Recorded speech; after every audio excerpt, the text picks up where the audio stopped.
Nu ko, esam atgriezušies no vasaras brīvlaika arī mēs un atsākam mūsu podkāsta sēriju. Šodien pie mums ir Valsts aizsardzības dienesta karavīrs Bruno. Sveiks, Bruno! Prieks te būt. Kā tu nonāci tieši šeit? Kāpēc tieši tagad tu izvēlējies? Jo runājot ar daudziem jauniešiem, viņi saka, ka tagad nevēlas pievienoties Valsts aizsardzības dienestam tieši, kas ir pēc vidusskolas. Bet kas bija tev tā motivācija tagad pieteikties?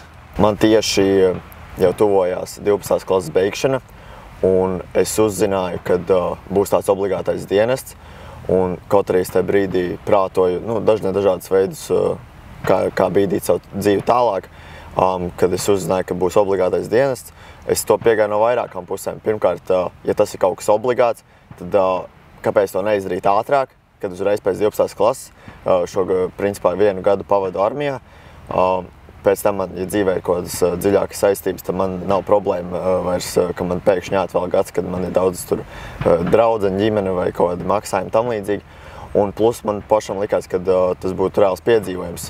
Es sev stiprinātu raksturu, es no tā nopelnītu, iegūtu jaunus draugus, uzzinātu, kas tā vispār militārā vide ir, un varbūt pat beigās to izvēlētos kā karjeru. Tā, kad, kopumā man vispār šķita ļoti forša lieta, kad valsts izdomāja kaut ko šādu.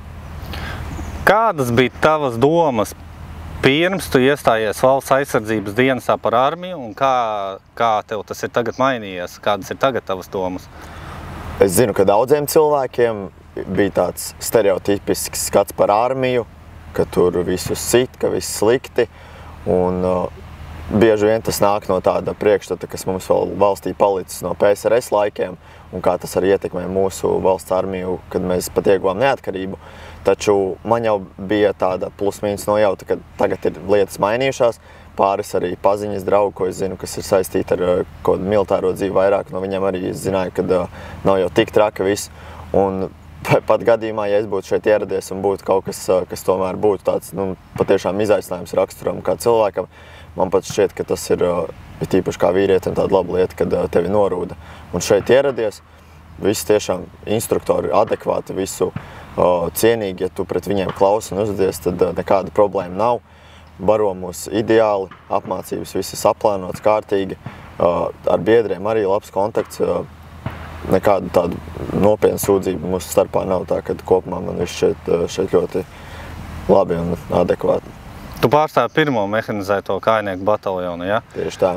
Kas ir grūtākais tev bijis līdz šim, atrodoties šeit? Jums ir tagad notiek 2. apmācības līmenis, vai ne? 1. līmenis sastāvēja no adaptācijas, tiskām zināšanām. Tagad ir sākusies vairāk praktika, lauku kaujas iemaņas, un kas ir bijis tev visgrūtākais līdz šim? Teikšu godīgi, šobrīd tādu patiesu izaicinājumu man vēl nav bijis. Protams, tā, skatoties, salīdzinot visas apmācības, kas bijis, tad laikam tāds izaicinošākais tomēr varbūt bija mežs, kur nedēļu dzīvojām mežā. Un viss rutīns, kas saistīts to dzīvošanu arī ārā, visu laiku jābūt gatavam modrība arī nakts režīmā, darboties un tam līdzīgi. Bet pat tas, es tāpat to izbaudīju, nekāda liela izaicinājuma nebija. Personīgi man šķiet vislielākais izaicinājums tagad vēl priekšā ar ziemu, ar augsto periodu, kas jau tagad lēnām nāk. Jo tas tieši man personīgi, zinu, citiem tā nav, bet ziema un augstums tāda man vājā puse, tā ka tas man noteikti pārbaudīs. Jā, rudens un ziema, tas ir tāds izaicinošs periods, ir īpaši kājniekam.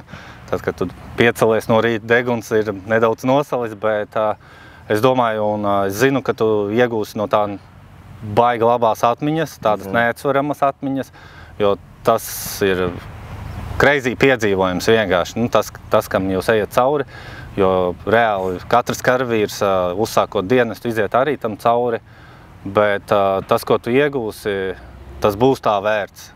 Un saka, kā ir ar čomiem? Es zinu, ka citi te ir ieradušies ar draugu grupām no vidusskolas vai no viena novada. Kā ir ar tevi? Nē, šeit es ieradies viens pats. Pat pieteikšanās laikā es pat īsti starp draugiem skaļi varbūt pašā sākumā nerunāju, ka došos armiju, pēc tam tas bija, bet daudziem jau citi savu dzīves plāni bija, citi vēl nepārliecināti. Tagad jau, kad es ieradies, jau viņiem dalos ar savu pieredzi, saprotu, ka tiešām ir interesanti, tad jau pat zinu tagad uz otro iesaukumu jau ir pāris man draugi pieteikušies, iespējams arī uz nākošajiem. bet šeit es ierados viens pats, bet vispār no tā nebijos. Man tieši patīk jauna atmosfēra, jauna vide, jauni cilvēki, un pa šo laiku pat nevienu nezinot, nekādas saistības iepriekš neesot, esmu kārtīgi sadraudzējies ar visiem, gan mūsu nodaļā, vadā, jau pat dažus no citiem vadiem, un tiešām tikpat, cik pavada tik daudz laika šeit kopā un visas nodarbības un tā intensitāte, kas brīžiem ir, tad tas arī rada tādu nopietnāku saikni starp cilvēkiem un rada to atmosfēru, lai varētu veidot jaunas un kārtīgas draudzības. Jā, bet redzi, te ir atkal tas, kad tu biji tas viens no celmaužiem šajā situācijā, un tavi draugi iespējams tā kā baidījās no nezināmā, kas ir normāli cilvēkam vai ne, bet tu ar savu pieredzi un ar saviem stāstiem, respektīvi tagad tu viņus iedvesmo, viņi saprot, ka nav no kā baidīties un kāpēc gan ne? Jā, tieši kāpēc tā. ne? Atnākt uz 11 mēnešiem, iegūt jaunus draugus, jaunus piedzīvojumus un pēc tam vēl tiek nodrošinātas sociālās garantijas. Tieši tā. Vai ne? Apģērbti, pāēduši visi ir un man liekas, jā. Kādas ir 3 lietas, kas tev ir palicis pa šo laiku vispilgtāk atmiņā? Varbūt kāda frāze, kas ir iegājusies jūsu iekšienē? Jo, zinu, citiem ir kaut kādas memorija un vēl viss kaut kas, tāds žargona stila. Tak, jāpadomā. Nezinu, vai varēšu nosaukt uzreiz tagad 3. Labi, vienu, pietiks ar vienu. Vienu. Tā. Mums noteikti,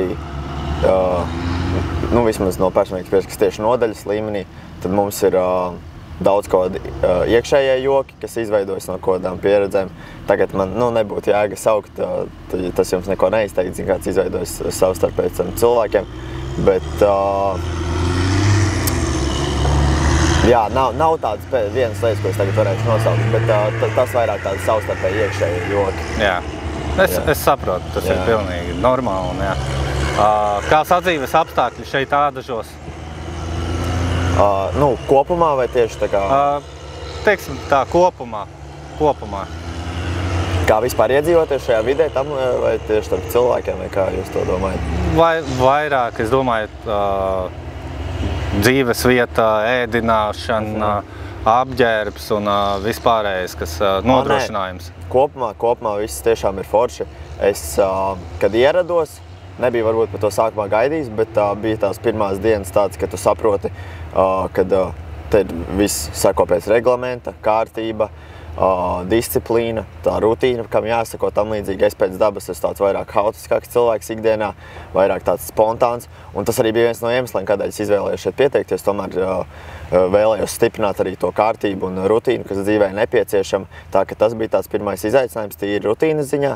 Bet vispār par nodrošinājumu nekādu sūdzību nav. Baro mums kārtīgi, kazarmas top līmenī. Vispār nevar salīdzināt pat kā mums stāsta pirms pāris gadiem.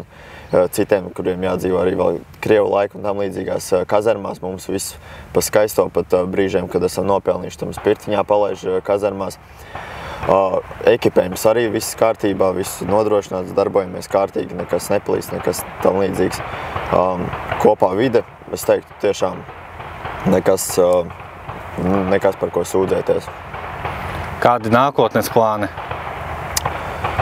Šobrīd vēl nevaru pateikt. Nav tāds skaidra atbilde sev pašam arī, pieņemsim, par to, vai es palikšu dienestā, jo tiešām man šobrīd šeit patīk. Daudz, kas arī padodās. Jau pāris biedri, kas ir izlēmuši, kas pat varbūt iepriekš nebija līdz galam domājuši palikt, bet tagad jau sāk apsvērt to ideju, tā, kad arī tas kopējais grupas gars, tas arī var ietekmēt manu viedokli tam līdzīgi. Bet nākotne rādīs. Noteikti tas ir variants man palikt šeit profesionālā dienestā, pēc tam turpināt šo vidi, jo šeit tiešām ir interesanti, bet jā, par to šobrīd man pašam sev vēl tādas skaidras atbildes nav.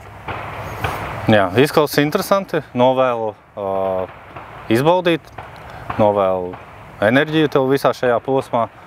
Un paldies, ka varēji ierasties uz mūsu podcastu sēriju.